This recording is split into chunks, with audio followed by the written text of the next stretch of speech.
大家好，我是科教佛教中心的孝金讲法师，是尊贵的赞图仁波切弟子。今天跟大家分享的是仁波切的这一本书，中文名字是宁静，英文名是 Peace。那这是仁波切在10多年前就他的一些短篇的开示所汇集而成的一本书。那这就是这本书 Peace 的封面，中文名字是宁静。那这本书总共分成8章，8章共有28节。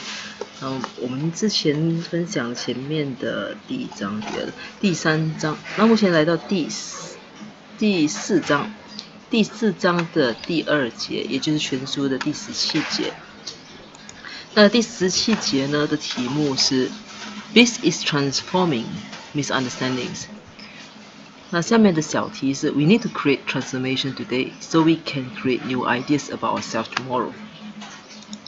那说宁静转化了误解，就是讲的误解其实人与人之间的误解，所以我们今天就需要转化，那以便能够为自己明天树立一个新的形象。那这个内容究竟讲些什么东西呢？那什么东西又是构成误解的呢？ From a Buddhist perspective, we believe that whatever experience we have, whether positive or negative, it is how we react during and immediately after the experience that creates karma. On a worldly psychological level, we believe that when the experience is over, what we have done during the experience, the way we behave and talk, and our body language creates a reputation for us. This reputation precedes the actual result to come, and causes people to form preconceived ideas of who, what, and how we are. Whether these preconceived notions are true or not does not matter.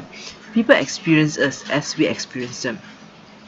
那前面2段其实就相当有趣，那是我们基本上我们在日常生活中时常会遇到的一些问题，那就是关于一些先入为主的看法。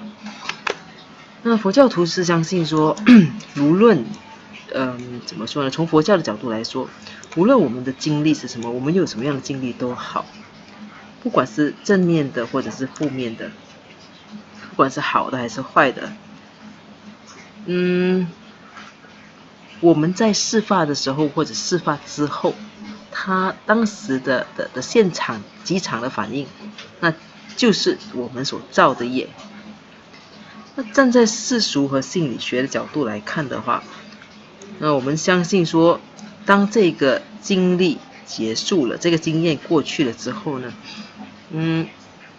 我们在事发当时所做出的事情呢，就比如说我们说话或者做事的方式，以及我们当时的身体语言，即将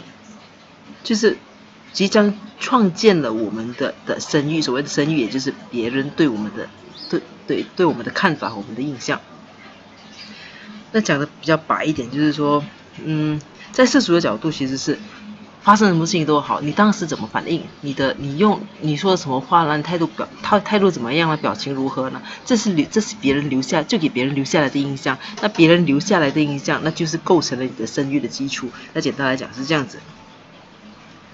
那这样子的一种声誉呢，其实它比真实的结果来得更早。在它会让别人对我们有一些先入为主的印象。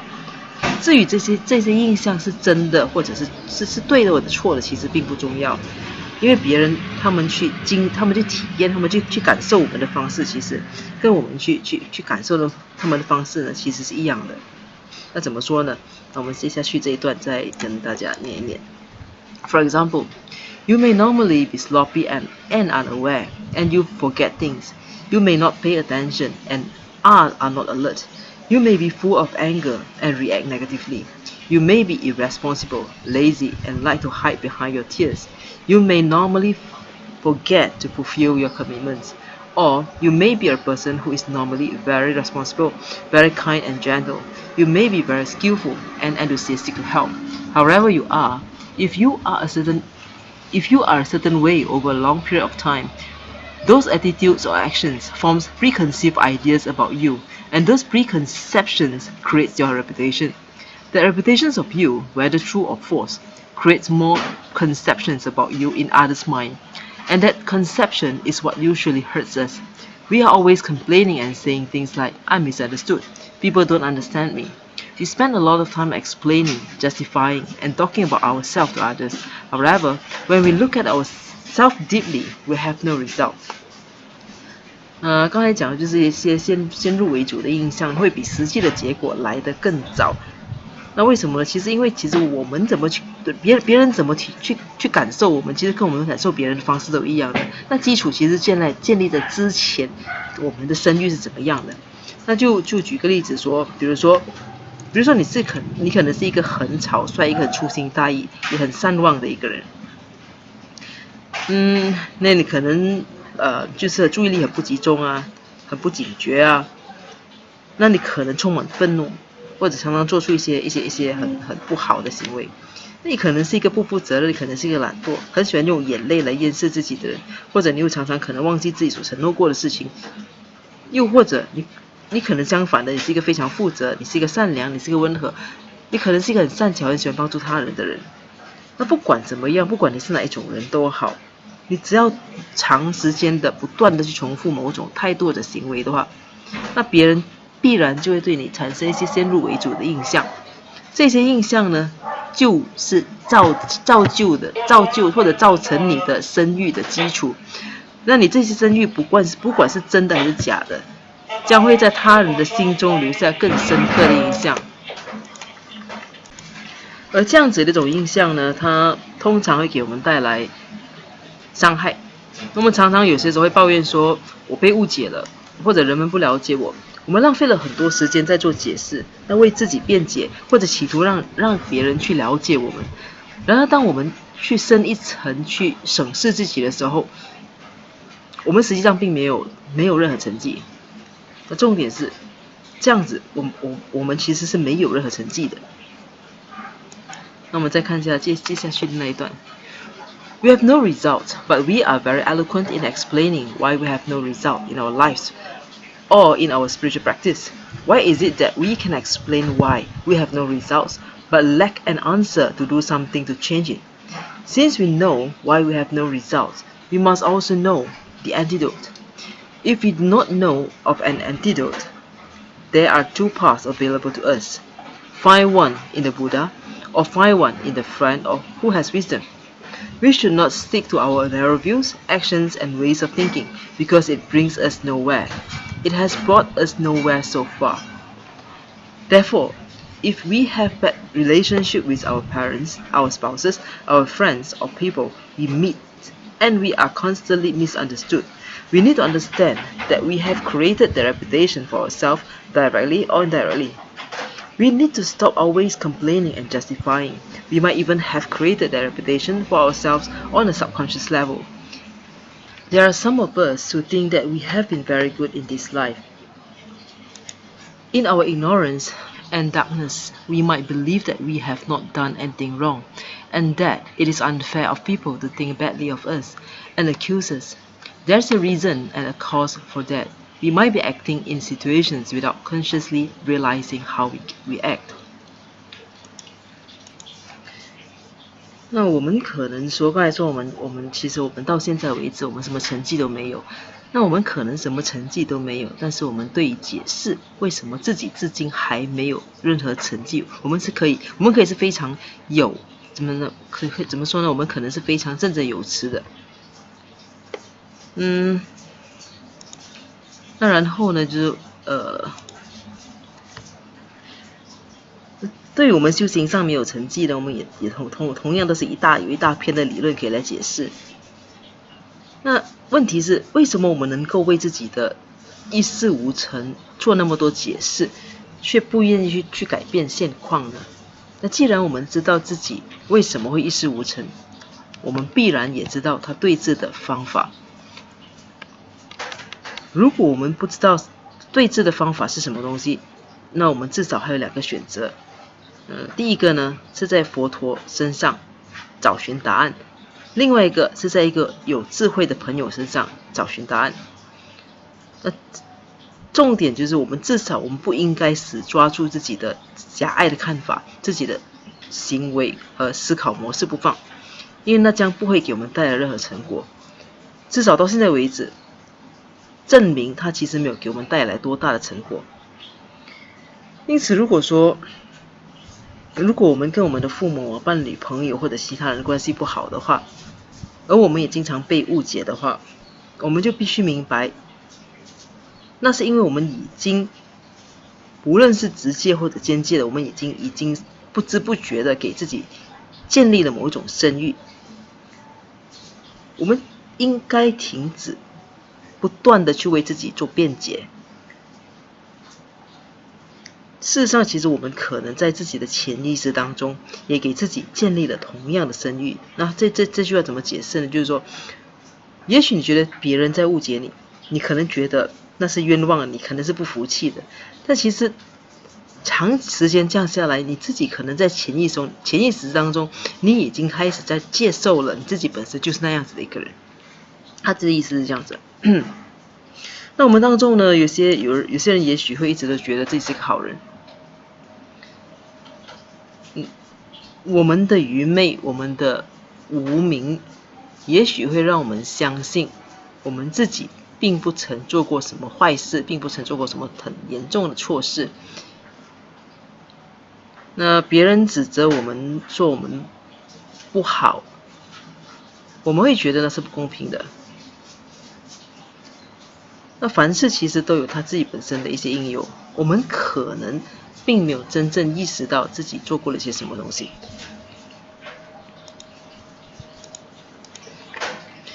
Yes, people might misunderstand us because of the way we do things. But should we spend the rest of our lives explaining how good we are? Or do we live in a world with a lot of other sentient beings and should therefore learn to accommodate their needs and ways of thinking? What we also need to understand is that even if we have not done very much in this life, the habituation may have come from a previous life. Past life regression therapy is not just a Buddhist concept, it's also very, very big in the West these days. If we have difficulty with certain people or situation, or even if we are not doing anything and people still accuse us or have certain views about us, we have to ask ourselves that what we have done to create that misconception. People's preconceptions and notions about us arise from the way we have reacted to experiences in the past. If people think we are lazy or we shirk responsibility, we have to ask ourselves what we may have done to create that idea. 那这几个段落比较短，这是3段的内容。就是说，刚才说过，我们可能一直我们自己心目中的自己跟别人口中的我们，那可能是不一样的。我们可能有时候觉得这是很冤枉，我们觉得真的是不公平的。那接下去后来说，其实这凡事都有他自己的因由。也许我们本身其实并没有意识到我们究竟做过了什么事情。是的，人们可能会因为我们的行为的方式而对我们产生误解。那难道我们要花上一辈子的时间去跟别人解释说我们究竟有多好吗？我们首先要明白，我们其实生活在一个，就是我们并不是一个孤岛，我们其实生活在一个跟众人共处的，跟许多众生共处的世界。所以我们应该要学会怎么去适应他人的需求和想法。那同时我们也要明白说，也许我们这一辈子并没有做过什么大不了的事情，但这些习性，这一辈子的习性有可能是源自我们的前世。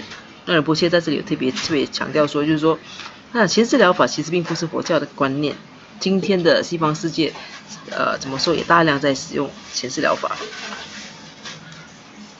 如果我们在面对某一些人或者事的时候是常常有一些困难的，或即便我们没有做过任何事情，别人都总是指责我们或者对我们有一些特定的看法，如果常常发生这样子的事情，我们这时候就应该要好好的问自己究竟做了一些什么东西，才让别人种下对我们的这种刻板的一种错误的印象。别人对我们先入为主的印象，其实是从我们以往处理事情的反应中得来的。那如果人们认为我们是很懒惰或者是常常推卸责任的，那我们也要问自己，我们究竟做了些什么样的东西，才会惹来别人对我们有这样的看法。We have two ways of dealing with this situation. If we have done something to create people's preconception about us, we should remain silent and change. If we have not, instead of trying to justify what we have done, we should realize that by the power of cause and effect, we may have created that perception from our previous life. That habituation started somewhere, whether a year ago, 2 years ago, 3 years ago, a lifetime ago, or 10 lifetimes ago. It did start somewhere.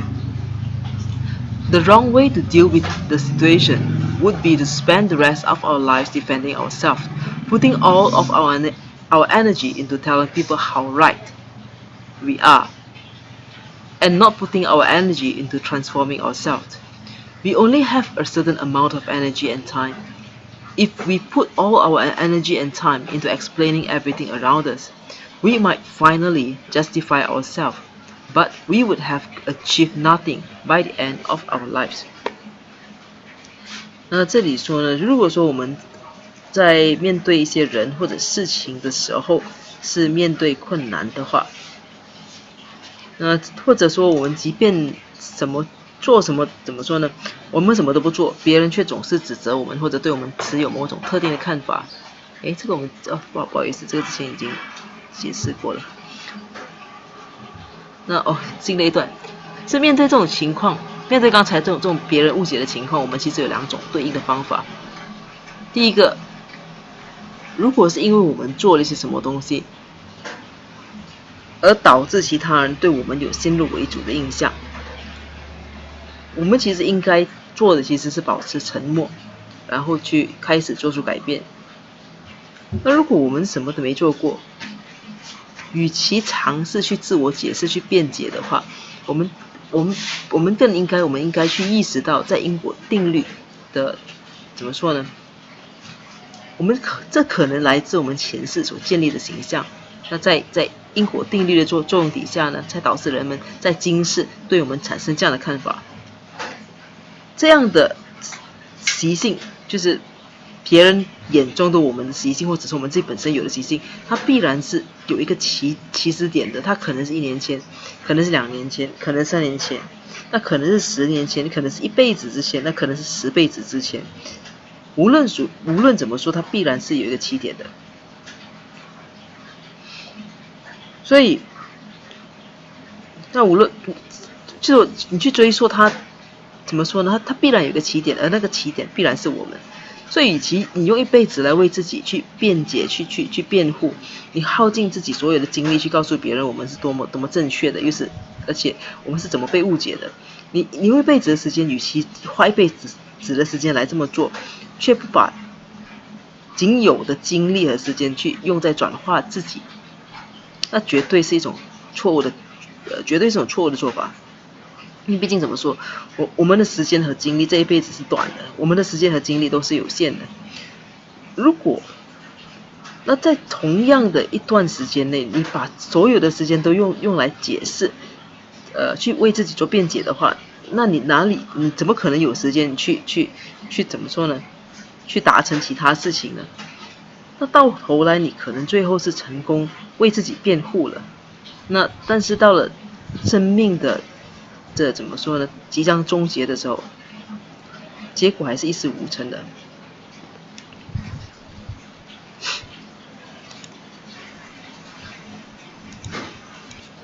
If we have such a limited amount of energy and time, would it not be better to put it towards transforming ourselves, so that the preconceived ideas about us will slowly crumble away? The change would not be as fast as when we explain and justify ourselves directly, but the change will be more effective and will last longer. We begin to transform ourselves now by learning the Dharma, listening to the teachings, and contemplating and meditating. We need to contemplate and incorporate the Dharma into our lives to create transformation today, so we can create new ideas about ourselves tomorrow. 那既然我们的时间和精力是那么有限的话，那么与其用它来怎么说，怎么说？与其用它来自我辩解，那不如把这些时间和精力用来做自我转化，然后再让那些误解慢慢的消失，那不是更好吗？他讲这样的改变呢，虽然并不会比我们直接为自己辩解来的更加快速，但它其实却是更有效，也是更为持久的一种改变。透过学习佛法、聆听开示，透过冥想、透过禅修等等，我们其实就是开始在转化自己。我们需要去冥想，我们需要去把佛法融入生活当中，那让我们才能开始转化。这样呢，我们才能够为明天的自己建立一个新的形象。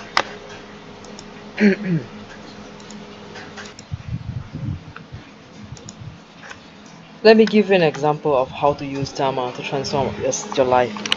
I had a lot of difficult, horrible experiences as a child, both physically and mentally. I suffered a lot of physical and mental abuse. My foster parents were very much against me practicing Buddhism. They threatened to make me go to college and get married because it was their way. They had even already chosen a girl for me to marry. They wanted so much for me to go to college and not to pursue Dharma. They even resorted to saying nasty things about my Dharma teacher. They would spread rumors about him, saying he was having sex with all the women in the neighborhood. Some people believed them, but 90% of them did not. It didn't matter, and I didn't care.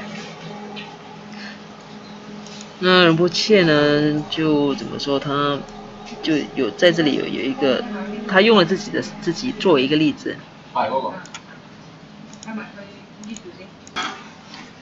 那仁波切在这里，他用自己作为一个例子。他说他小时候经历了很多困难的一件可怕的事情，导致他的身心呢都受到了极大的虐待和创伤。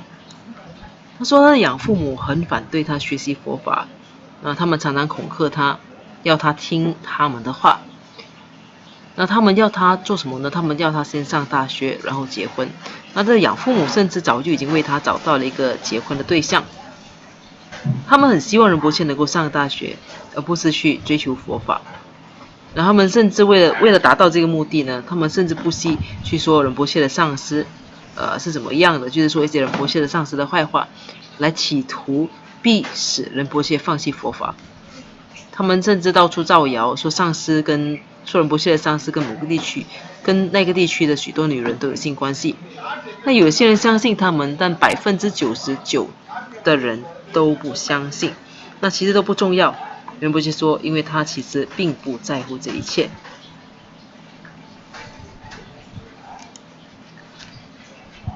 If I had cared, and if my parents had been successful in stopping me from practicing the Dharma, we would not be here today, and they would have collected incredible negative karma. If I was to become a Dharma teacher and touch 1,000 people in my life, they would have stopped me from touching those people. When someone has a real and genuine desire to do Dharma and we stop them, it is incredible negative karma. I resisted and fought. I ran away from my foster parents a lot, and I hurt them tremendously because I wanted to practice Dharma. I did not run away to hurt them, but I had to find the courage to do it anyway because I knew what I needed to do. 那仁波切说，其实他养父母其实到处造谣去伤害他，企图阻止他学习佛法。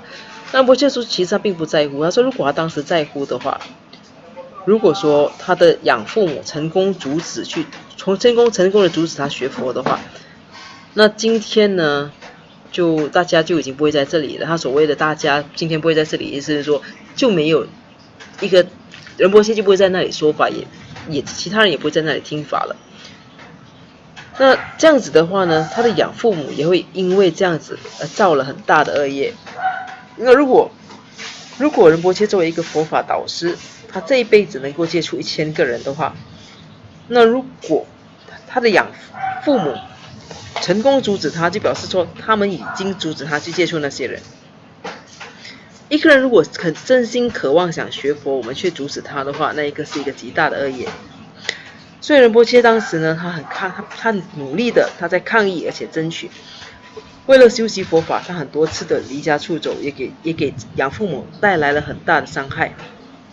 仁波切说，他必须强调，他离家出走的目的并不是要伤害养父母，但他必须这么做，他必须有这么做的勇气，因为他知道他自己该做些什么东西。那我们因为时间的关系，我们暂时没有办法把这一个章，这一节，这次没有办法把它分享完。那就今天就在这里停止。那在结束之前呢，我们先跟大家一起来做一个回向。如宝珍贵菩提心，未生出者愿生出，已生出之菩提愿，岂不退转倍增长？如宝珍贵之空性，未生出者愿生出，已生出之空性宝，岂不退转倍增长？愿以此修一切功德，利益所有众生诸法弘，显明至尊，善慧名称是，所示佛法心要诸圣教。唯愿世世不离真上师，唯愿随时享有圣正法，并于地道功德圆满后，迅速证得金刚持果位。愿我趁此善根力，速即成就上师佛，一切众生尽无余，悉令安置师佛地。愿以弘扬中喀巴法王正法理则记，直系障碍之征兆，一切顺缘悉圆满。我及他人之三世，一子相属二之意，祈愿善慧名称佛，教法永驻甚增长。愿昼吉祥夜吉祥，昼夜60恒吉祥，一切事中皆吉祥，唯愿三宝常摄受。至尊上师身受永稳固，妙善法也普及遍十方，上位教法聚光照三域，众生未尽，其庆恒常住。那好的，谢谢大家，我们下一期继续把这一节跟大家分享，谢谢大家。